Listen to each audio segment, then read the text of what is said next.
morning, mentors, no? So, by the way, my name is Aljun Linaza. So, 27 years old na ako, and ang background ko po before, I'm a former professional makeup artist and celebrity hairstylist. But now po, I'm doing I Am Worldwide full-time. So, nakakatuwa, no? Kasi ito yung negosyo, ito yung opportunity na hindi lang magbabago yung buhay mo, no? Kundi magpapabago din ng buhay ng under ng organization mo. At the same time po, magpapabago ng buhay ng pamilya mo. So, sobrang ganda lang kasi pandemic time, kumita po tayo na hindi po natin expected.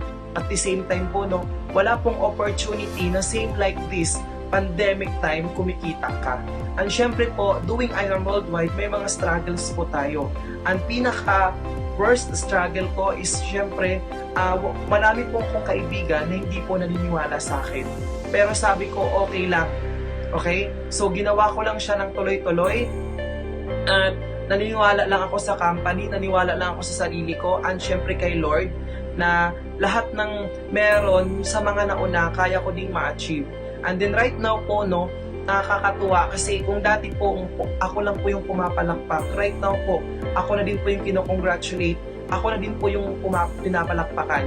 So nakakatuwa kasi nakapag-achieve po tayo ng Sapphire last month, at ngayong month na to nag-ruby po tayo, no. So grabe lang yung binigay ni Lord na blessing sa atin. And syempre po, tips ko po sa mga mentors, no, or mga members na po sa I Am Worldwide, no, sipagan lang po natin.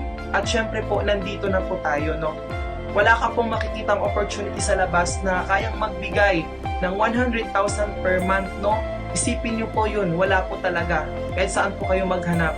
And syempre po, ngayon pa lang po dinideclare ko na, no,